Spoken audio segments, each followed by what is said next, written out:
Thank you guys so much for joining us again in another episode of the Top Producer Mindset.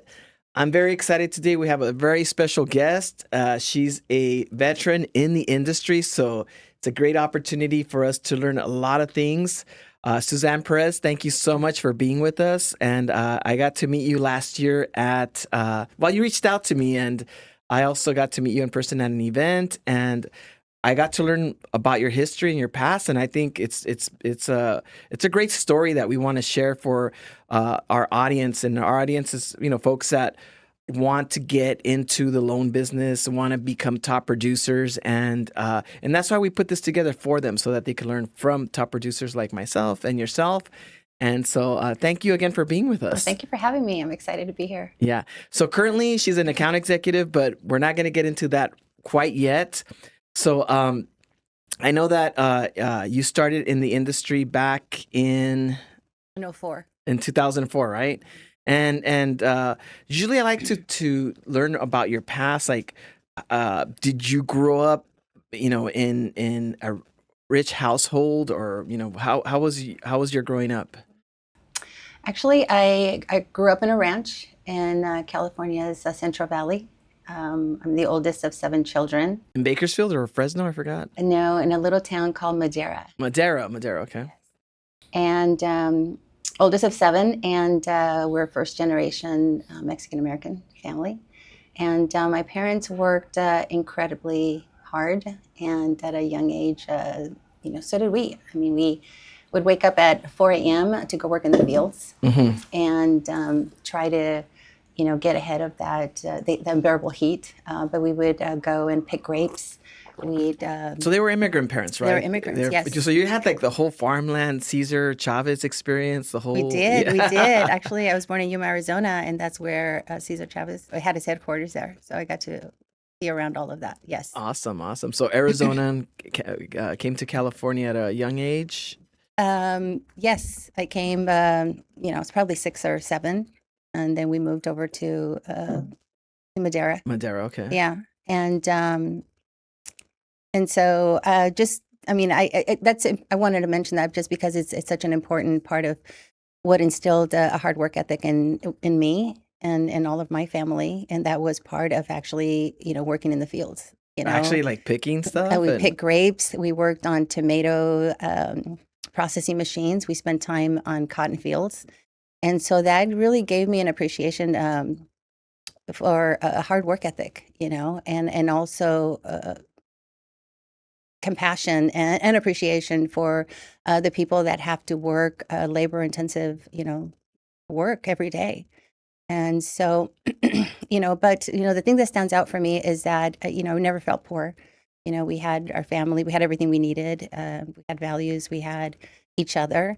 And something my mom always said to us was, there's going to be kids out there that are, maybe smarter or maybe have more advantages than you. But if you apply yourself and you focus on continuously growing and you work hard, there isn't anything that you can achieve. Mm-hmm. So that was probably one of my life's most important lessons, was that I could achieve anything that I wanted to as I work hard. And it also, that belief my mind's going blank. That belief also leveled the playing field for me, because it allowed me to feel equal to my colleagues, to the kids at school, right? I never felt myself that they were any different than me, or that they had more money than we did. Yeah, so you guys weren't basically like a wealthy family or anything. No, not at all. We were very humble. Very humble, yes. Hardworking. So, yes.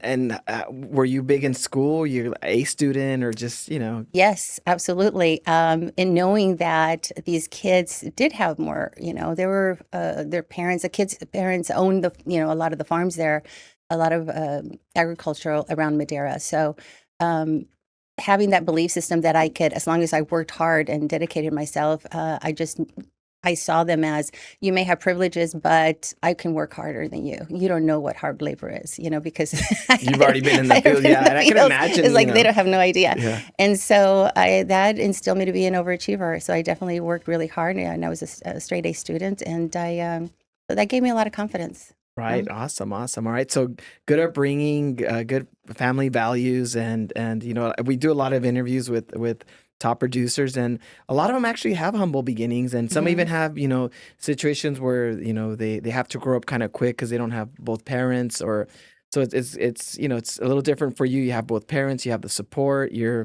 learning about the farm. I'm sure they're not like slaving you away there either. You're working as much as you can and learning, which I think is great for any child. It's healthy, right? To participate in any type of work. I know I started working young myself, and I think that carried over into my adult life where it was easier for me to become a worker, start working hard for myself, right? All right. So then college, did you go to college? I did. I went to Fresno City College, then I went to Fresno State. Are you first to go in college in your family or Yes. something proud? Okay. Yes. Awesome. All right. Yeah. Congratulations. And, thank you. Thank Yeah. you. And so that was really important. I was really proud. My And family was very proud. What did you study? Actually business administration with emphasis in accounting. Did you know what you wanted to do, or you just, I'm going to study business, see what happens type of thing? Oh, I wanted to do so many things. I wanted to work for the CIA. I wanted to, and so like every college student, I changed my mind a couple of times, but I stuck with accounting. I just felt that, that whatever I did, it would help me financially. Right. That's great. And so then so let's segue into, how did you get into the mortgage industry? Yeah. I was an internal auditor, a corporate internal auditor, and I was working at Fremont Investment and Loan. And was that your first job from graduation, or? No, I had a few different. I worked for a marketing company. I worked for a health insurance company, but I came out to Aliso Viejo to visit my sister, and I just fell in love. There was something in the air that I just said, sister, I don't want to go back. And she says, well, don't, call and quit. And so that weekend I called my boss and I said, I'm not going to come back. And you were at Madera, right? At the time I was living in Fresno. Okay. So you're like Fresno to Aliso Viejo. Aliso Viejo, which is, where's Aliso? It's a little south of Irvine. Okay, so in Orange County. Okay, Orange County. Yeah, there's a big difference between Fresno and Orange County. Yes, Yeah. I'm telling you, the air was just crispy and elated. The vibration was high, and so my sister said, "Don't go back." And so I called and quit my job. And back then I used fax machines, and so I sent a bunch of resumes. And that Monday, I went for an interview, and I got hired on the spot. And it was just all meant to be, So I moved out here. Awesome, that's great. Okay, so then from there, let's get into. Okay, so then from there, I started as a junior internal auditor for a savings and loan. I was at Downey Savings, and then I went over to Fremont Investment and Loans, and I was there for a few years. And then I became part of the first account executive training program. To back up a little bit, I audited human resources, and I saw how much the AEs were making, and I thought there was a glitch in the payroll. So you got to see this, you're auditing this company, you got to see what the account executives at the mortgage companies were making, and you were like, wow. Something's wrong here. Yeah. And I did never even imagine. I mean, they were making what I was making in a year, they were making in a month. So when this program came up, excuse me, I jumped on that and I said, can I transfer, ready to make a change? And so I was part of a small group, and the whole concept was to bring AEs, just out of college, people that were not in the industry at all, because they wanted to teach them everything and train them. And so I got a full, training on, what's credit, how to read a credit report, all these different, things that you need to do as far as evaluating a loan. And I got to shadow a couple of their top producers there at Fremont, and one of them was Bonnie O'Hearn. And I'm so grateful to her because she was the bomb. She was their number one AE, and I got to shadow her. I follow her to visit offices. And so then you quit your auditing job. I kind of lost you. They transitioned and then me. you transitioned. I transitioned over. Yeah. You just took I took a leap of faith and said, "This is what I want to do because I want to make that kind of money." And so. She taught me how to walk in like you own the place, to a broker's office, how to win over the gatekeeper, the receptionist, how to become friends with them. You call them a few times, the third time, your family, they welcome you. And this is around 2004? That was 2003, 2004. 2004, because yes. That's when and by the way, for you guys that haven't been in the industry as long as we have, we're dinosaurs. You're not a dinosaur, I'm the dinosaur. 2004 to 2006, 7 was an amazing time to be in the industry. I mean, these banks came up, these lenders, investors, savings and banks, whatever you want to call them, they came up with programs where you could literally just have a FICO score and get a property. And, we're salespeople. We sell the programs, we sell the products. We don't Hmm. question anything in the back because we assume that there's these sophisticated economists that are overseeing And all this stuff secondary. and Hmm. and making sure that this is not gonna hurt the economy. We all know what happened with that in 2007, right? So, but anyhow, it was a good time. It was less regulation. There was no such thing as an NMLS license. So I'm just trying to create the Yes. picture for everyone.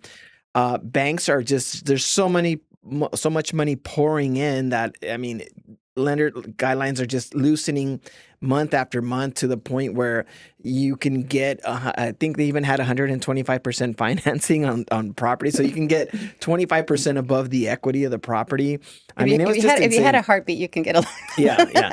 And by the way, I'm gonna brag a little. In 2005, I had a huge month. I made $225,000 in one month, Hmm. and that same month, my appendix ruptured, and I had my brother close out my pipeline, and paid him 25,000 from that 200,000 just to oversee the files, which I probably overpaid him, but who cares? We're all making good money.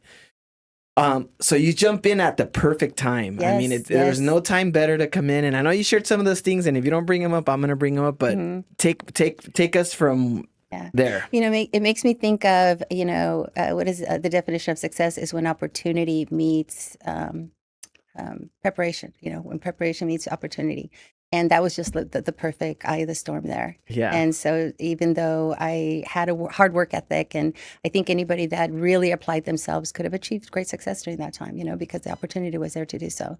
But I, after my second month when Bonnie said she's ready, she can go out, and so I was like go out into the world, and I, my second month I funded a 4 million, so that was really big for a rookie. So I got like this rookie Yeah, and by the way, recognition. 4 million back then. Keep in mind, properties around that time were like 300,000-400,000. Like they're That's not a the lot of prices units. today. So 4 million is a lot more than it is now. Yes, 4 million yes. could be one house, Hmm. one unit. In Yes. today's time, that. Yeah. But one thing that was very different coming from a corporate environment into, I call it, I was thrown into the bullpen, into the trenches, is that it was a different environment. It was very cutthroat, very competitive, and I wasn't used to that. But I persevered, and I did everything that I was taught to do, and I achieved success right away with Well, that. let's pause there because we got Hmm. to dissect that a little bit because our fans want to know that, you just can't go from growing up in a farm to, going to college to what was it about you that was, what is it about you that you're able to adapt quickly or take opportunities that maybe some young person out there is listening to this? Wow, this is great. This is a great story. Like, how do I, how does this help me? And what was your thought process and what were the what were the things that were going through your mind to say, I believe in myself. I know I can make this happen. Like, is it something that's just in you, or is it, I want to expand a little bit more on that. I think part of the concept that they had in training people that were new to the industry is that, you don't know what you don't know. So I didn't know that I would face Well, rejection. hold on. Before we go there, let's back up a little bit because you were auditor and you seized the moment. Hmm. You saw like, okay, I saw that there's opportunity here. And so what about you said, okay, I can do it. I'm down. Like a lot of people are hesitant. A lot of people pause and like, no, that's not for me. I'm not going to do this. Let's talk about that for I one saw the second. money.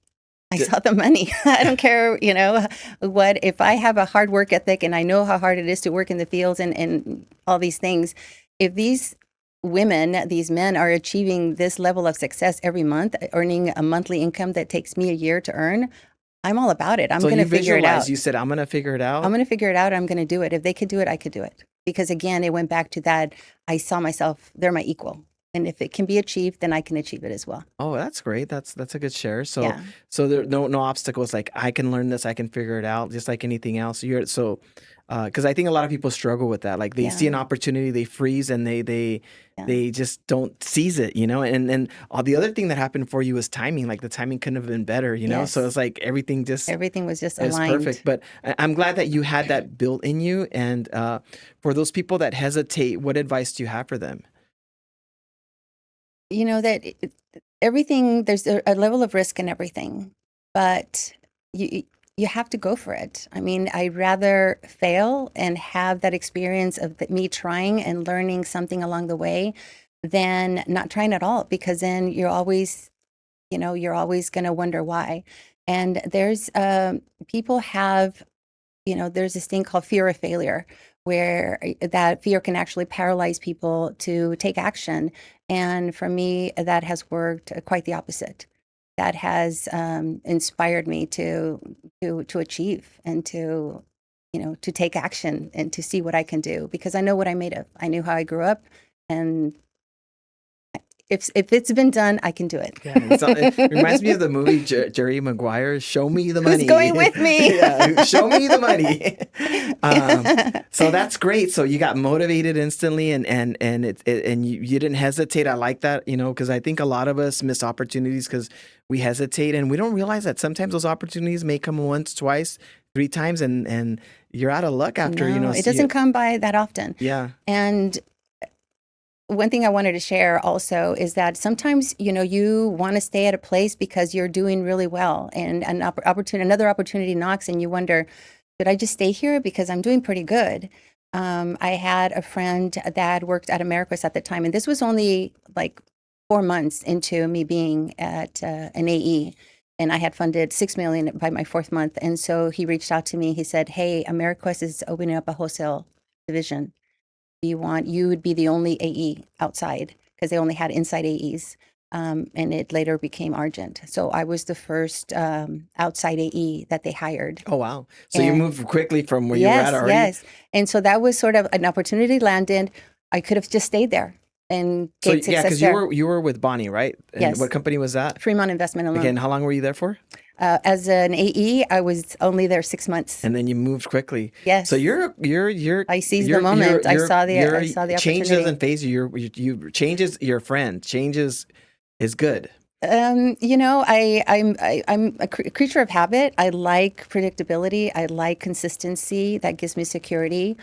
But in that time, I just saw I would be the only AE outside. I would be like a kid in a candy store, right? So you saw a huge opportunity yes, there. I wouldn't be competing with all these Fremont AEs that were out in the field already. I would be the first and only outside AE. So I said yes. It's another opportunity. So one opportunity led to another opportunity. Yes. And so let's talk about your volume now. So at this point, I'm assuming you have your clients, you've built a network of people, and what's your volume looking like now? During that time, I had a lot of haters because the inside AEs thought that I was, doing too much. So my friend Jeff said, "Hey, cool it. You're making us all look bad." Because I was funding too much. You're making us all look bad. But I went and I approved a bunch of brokers that were not doing business with them. And, I was accessible to them, answered all their questions. And so the business started coming in. And at that time, I went immediately, all the relationships that I had followed me because they enjoyed working with me. And and so I started producing again. And I think at Argent, I did 4 million, like my 2nd month again, because again, I had to approve everybody, right? I couldn't work with anybody that was approved because that was inside AE's business. And so I was like a mad woman, going out and just doing presentations. And it sounds like your mindset was like, I got to get while the getting is yes, good. Yes, because I'm not going to be the only one for long, right? So I had to go after the big accounts, and all the accounts that I knew were big accounts at Fremont, I went after them. And what were some of the strategies you used? That maybe 1 or 2. We don't have to go into all, but like I'm gonna go after that account. Like, what were some of the things that you said? Okay, I'm gonna visit them. I'm gonna call them, or what? Or maybe share one story. Yeah, I practice. I remember, because when you're young and you're new into an industry, and you just you read all these guidelines and how you're supposed to be, and I just remember the training that I received, and confidence played. You put your game face on, you put on a good music to get your vibe up, and you walk in with confidence, and you act like you own the place, like Bonnie used to tell me. And you stand, you wear suits all the time, and you stand firm on your 2 feet, and you say, "Who I need to speak to? So and so. Who can I speak to about this?" And they would sometimes I would walk in. I would say, "Hey, Cheryl," because I called her 3 times like they told me to do, the gatekeeper, the one that keeps you from going in. And I would befriend her. And by the time I arrived, we were friends. And I said, "I'm just going to walk back there." And so without knowing anybody, without knowing the layout, I would walk back there confidently and we had rate sheets back then, and I'd go and I'd pass them out to everybody. And if there was somebody there, I'd talk to them, introduce myself, tell them about our 80/20 programs or our 327 arms, and so they all, I started at a time where there were a lot of new people in the industry as well. So a lot of new loan officers. And so they gravitated to me because I took the time to help them structure loans, to teach them the guidelines. And so they would call me, "Hey, Suzanne, I have this, can you help me? How do I put this together? How do I do this?" And it was an investment in them, but it developed such a relationship and a partnership with them that they would follow me for years after. And there were times that I would visit an office and I would see all these loans on the board, because back then they would put these big boards and they would say all the loans and where they were going. And I would see these loans going somewhere else. And I would say, "Hey, Jimmy, why is that going over there? Why didn't I get first dibs on that?" "Oh, Suzanne, she's new and this girl is new. I just want to give her a shot." And I said, "Well, I deserve that loan. And so if I can close it before them, can I get it?" He said, "Sure. Yeah, go see the processor." So I would go and I would literally copy files after files. Everything that was on the board, I would make copies. I would go and drop them off at Argent so they could get set up that night. And because I was big on numbers, on submissions. And I would close them before everybody else. And so Wow. So it's just dedication, commitment, and just like, I'm going to get I'm it. going to seize it. This is mine. I invested enough time with them that I felt entitled. I felt entitled that you owe me an opportunity to Yeah, close and I this. like what you said, just walking in the room, taking charge and confident. And I think confidence is the best suit you can wear. People love someone that's confident. Like if I'm walking into a lawyer's office and he's going to defend me for something or, help me out with, I want a confident lawyer, right? I don't want Yes. someone that's looking like they're depressed or anything like that, Timid or right? meek So or yeah, you want a lion. you want them to show strength, right? So I could see that and yeah, that's that. I'm glad that's a good share. All right, so let's get to the fun stuff. So. How did it feel, when you first made your first million? Let's Oh my talk about that. gosh. I know you Well, my biggest year, I made 3.5 million. so $3.5 million. And what year was this? That was 2005? probably 2005, Yeah. 2006. So could you So imagine $3.5 million in, as an account and not executive, as a yeah. loan officer, guys, as an account executive. I mean, this is huge. Um, you run into money quickly. What do you start doing with this money? And I you did share a few things with me, and if you want to share them, I found the cashier check things that you would put in the vault. Oh, yes, yes. Yes. So when I was at Argent, Wayne Lee was running the company at that time, and he always told us, this isn't going to last. This isn't going to last. So don't worry about investing and making money. Put your money away. Put it in a safety deposit box. And so I didn't do direct deposit. I would go and deposit my, $160,000 monthly checks into the bank, and I would get cashier's checks, and I would get $100,000 cashier check, and I would put it into my safety deposit box. So you just had a physical cashier's check. Yes. Mhm. Wow. Yes. And yeah, and so that was definitely life-changing, and not just for me and my immediate family, but also for my family in general, because I needed sometimes I needed a driver, so I would have my brother drive me around, because I got in a couple of bumpers, answering my phone while I'm doing a scenario and driving. And so I would have my brother drive me from place to place so I could be working, because it was really nonstop. Well, I mean, yeah, to make that level of income was, I mean, I must agree with you. You're nonstop.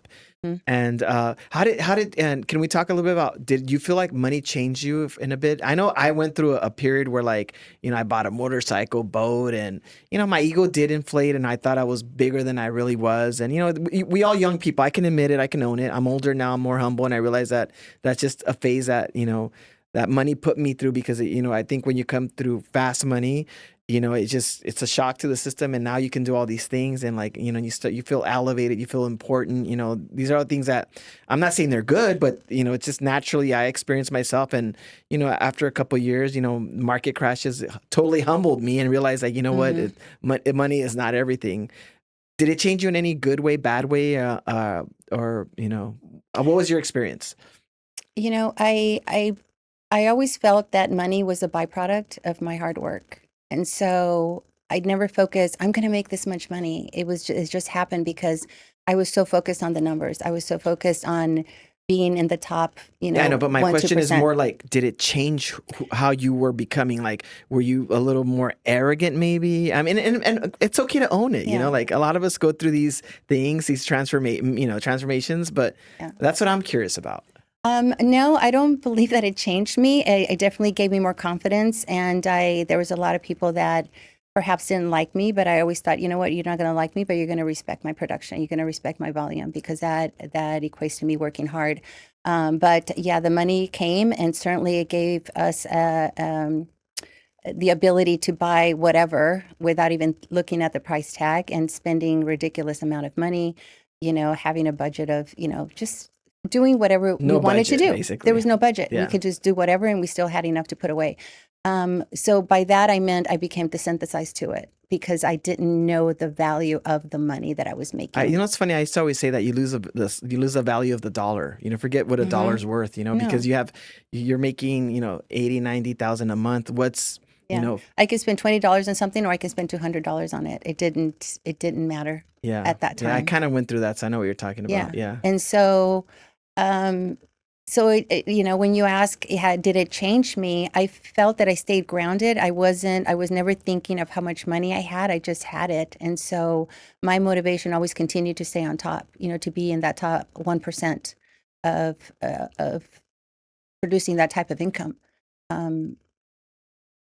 Yeah, and you did share with me that at some point you had bought a house, 7,200 square feet, which is huge, and that was probably one of your big purchases, probably your prized possession. Your home, I can Yes. imagine. Yeah. And did you get to remodel that, or you bought it the way it was, or you furnished it and? We didn't remodel it, but we definitely refurbished it and put all the nice things that you wanted in it, and did a whole new landscape. And was that at the point where you said, "Okay, I made it, I did it"? Like, yeah, it felt good. I felt like I lived in a resort. Because you look around, everyone's getting on the freeways to go to work, waking up early, and everyone's after it. And what I mean by after it, they're after like the good life, the life that we all imagine. Yeah. So how and I have my story, but we're here to hear your story.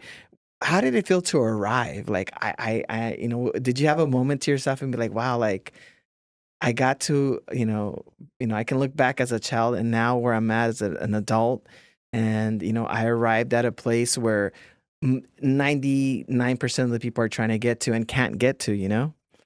While you were in it, I didn't look at it that way, but like Arjun and other companies at that time, they had a sales, what do they call it? President's Club or whatever, where they take you to a destination, whether it was New York or just Florida or whatever, and you spend 3 days of intensive, seminars and training, but they also had awards dinners and recognition, and to be highlighted or to be recognized for achieving a certain level amongst 300 or 400 AEs in the company, that made you feel a little different, and that would help ground me and say, oh wow, I really achieved something here.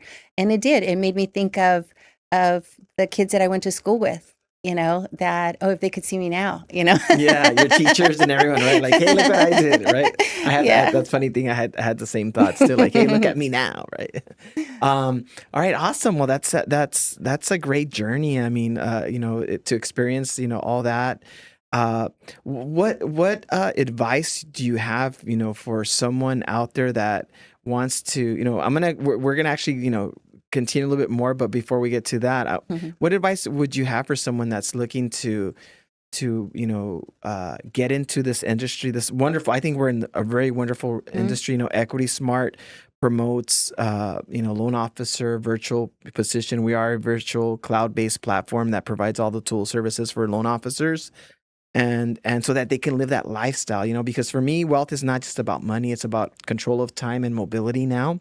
I think that's where the real wealth is at. What advice would you have for someone that's trying to break into this industry? Like what 1 or 2 or 3 things can you say, hey, these are the things you got to take care of so that you can be successful, or anything that comes to mind? I think it's really important to have discipline, right? Because now that everyone is able to work remote, you have a lot of time of your hands, and you have to manage your time, and you have to be consistent with what you're doing so that you build momentum in what you're doing. And so, certainly, starting off new, you can get distracted for many reasons, and that takes you away from doing what you're supposed to do. Whether that's carving out time to make those outbound calls, to contact, new business relationships, or contact established business relationships. But it's something that you have to do every single day. And So consistency. consistency is very important. And having a plan, having a goal of this month. My goal is I'm going to fund this, these number of loans and this much volume. You have to have a goal so that you can strive towards it. And if you fall a little bit short, then at least you're still going to be close to it. And so I think if you have no goals and you're just going to go fly by the seat of your pants, then you're not aiming at a destination, right? So it's always good to try to achieve a little bit more, because then you're gonna land a little bit, not that far off. Gotcha. And someone that's scared to just jump into sales, because I we're I'm Mhm. assuming we're both 100% commission, like we're Yes. not, or maybe small little base salary, No, but 100% commission. yeah. So it's a scary notion for a lot of people. Mhm. What advice do you have for them on that? Like, hey, if you're tired of your 9 to 5 and you're watching this, you're like, hey, I want to be able to experience what Pablo and Suzanne have Mhm. experienced. Uh, you know, what's that first step? What's that first thought they should have so that they can bring themselves to this side of the business? Well, first is that you have a wonderful platform that supports you, but ultimately you are self-employed. This is your business, and what you put in, you're going to reap the benefits of it. So it's not like you're working for another employer and you're going to work these long hours and you're just going to get an hourly pay. No, you have the opportunity to make more money than you can ever imagine, but you have to go for it. You have to get out of your comfort zone. You have to reach out to the people that you may feel intimidated. I mean, I go through that every day. Do I really want to call this person? And yes, and you always feel good after you achieve it, after you did it, and then you realize you get in a rhythm, and you find yourself in a flow, and you think, okay, this is good. I can do this. And the next day, you start all over again, and you get back to that flow again. But I think having fear of failure can be paralyzing. But just know that, look around you, look at the people that are achieving great success, and if they could do it, then so can you. Right. So what I gathered from that is like, build on the micro wins, right? Try to get a win a day, like a small win, and then build on that win, and then continue Hmm. to build on more and more wins, so that you feel like I'm achieving and I'm You're accomplishing. and And you're building momentum. yeah, and you're building that momentum day by day, little by little. I like that approach, because you're not going to conquer everything overnight. And anything that you get into, whether it's learning how to play golf or anything, right? These things take time.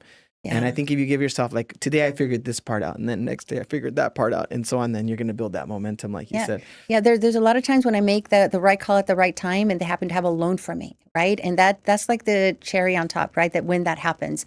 But the reality is that I'm building relationships. And so they may not have something for me, but then I'm going to be, in mind in when that deal hits their desk, a few days later. And then they're going to think of me and call me.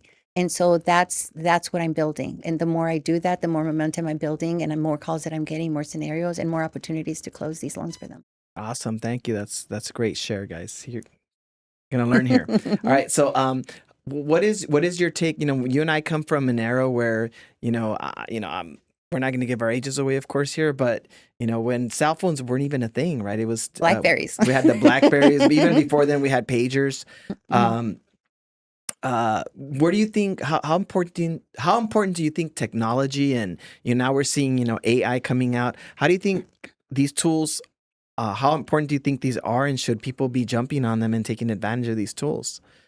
Absolutely. Now I use AI for a lot of things. I've uploaded all my guidelines, all my matrices, and so that I can ask, ChatGPT, questions, scenarios. Does this fit this?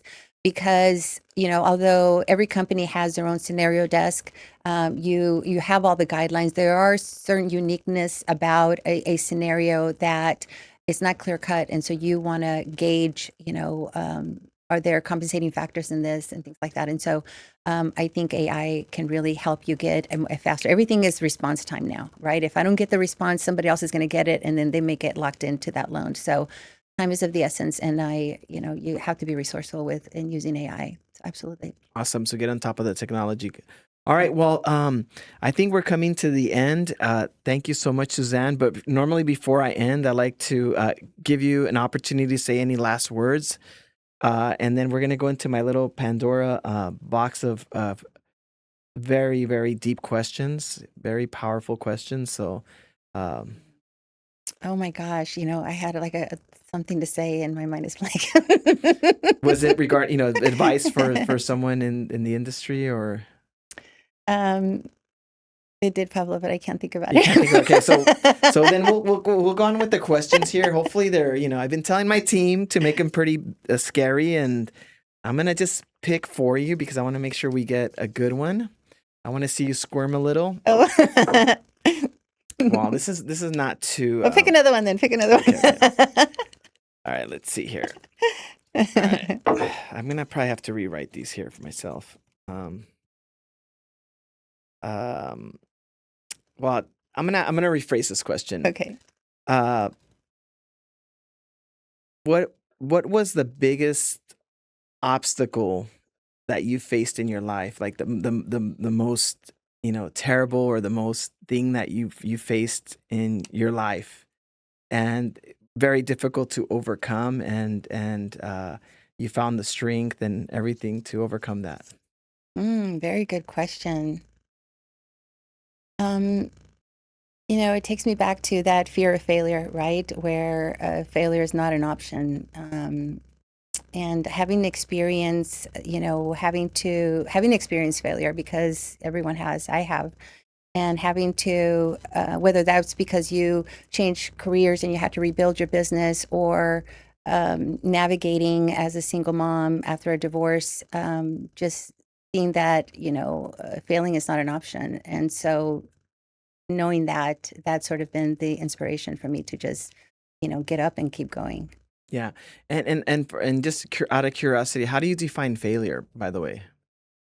I consider them as obstacles, right? Because each one of those is an opportunity to grow from them, to learn from them, and not to allow them to define you, right? Because those are, I think, what I call, these mishaps or setbacks have been an opportunity for me to seek within myself and understand the strengths that I don't even know that I have, to keep moving. And I remember where I came from, and I remember all the beautiful messages that my mother always said to me. She's always in my ear, and instilling all these belief systems in myself. I think that I sit with them, but then I know what I got to do, and I get up and keep moving.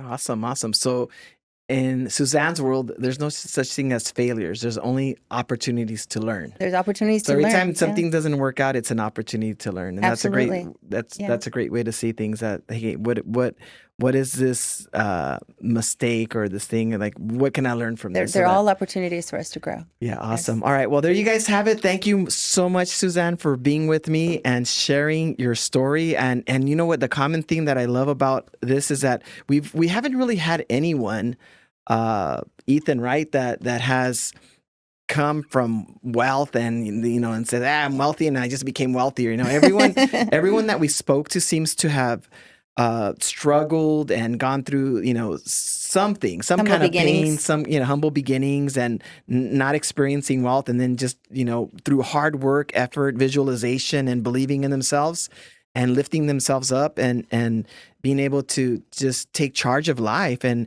what the common theme I'm starting to notice is that a lot of people are just, they have it in them. Like there's just something in them that they're just going to go after life no matter what. And there's no other option. Like, I'm going after it. Like, there's no doubt doesn't exist. Fear doesn't exist. They just see a straight line and you see an opportunity. Yeah. So you got to seize it. thank you so much again. And Thank you. thank you guys for joining us on another episode of the Top Producer Mindset. We'll see you on the next episode. Thank you guys so much. Thank you.